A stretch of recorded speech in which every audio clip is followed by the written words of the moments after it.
27, 28, 29 తారీఖు, 30వ తారీఖు కూడా వచ్చేసరికి భారీ తుఫాను కారణంగా అంటే మొంతా తుఫాను కారణంగా వచ్చేసరికి ఈ గవర్నమెంట్ స్కూల్స్‌కి, ప్రైవేట్ స్కూల్స్‌కి ఏపీలో వచ్చేసరికి చాలా జిల్లాల వరకు సెలవులు ప్రకటించారు.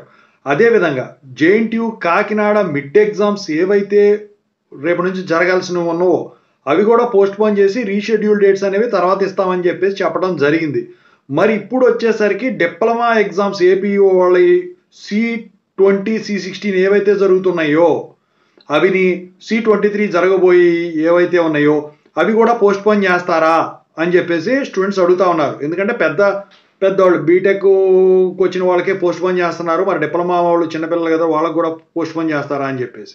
సో దాని గురించి చెప్పబోతున్నాను. ముందుగా అయితే ఈ ఛానల్ సబ్స్క్రైబ్ చేసుకోండి. ఇక టాపిక్‌లో వెళితే మరి రూల్ అనేది ఎవరికైనా రూలే కాబట్టి ఇవాళ సాయంత్రం లోపు మీకు ఏపీ డిప్లొమా ఎగ్జామ్స్ పోస్ట్‌పోన్ చేసి రీషెడ్యూల్ చేసే విధంగా ఉంటే మీకు అఫీషియల్ అనౌన్స్‌మెంట్ అనేది కాలేజెస్ వాళ్ళు ఇస్తారనమాట. ఇంతవరకు అయితే వెబ్‌సైట్‌లో ఏది పెట్టలేదు మరి. సో మరి అది ఇచ్చినప్పుడు ఇది కూడా ఇస్తారు కదా! ఖచ్చితంగా అయితే పోస్ట్‌పోన్ అయ్యే విధంగానే ఉంటాయి. ఎందుకంటే భారీ హెచ్చరికలు జారీ చేశారు. రెడ్ అలర్ట్‌లు అన్నీ ప్రకటించారు. మళ్ళీ ఎక్కడికక్కడ జాగ్రత్తలు తీసుకున్నారు. అంత తీవ్రత లేకపోతే ఇంత హడావుడి చెయ్యరనమాట. అందుకని చెప్పేసి ఖచ్చితంగా ఇవి కూడా పోస్ట్‌పోన్ అవుతాయని నేను నమ్ముతా ఉన్నాను. మీరు ఎవరికైనా మీ కాలేజీ వాళ్ళు చెప్పారా? పోస్ట్‌పోన్ అయినాయని. Thank you.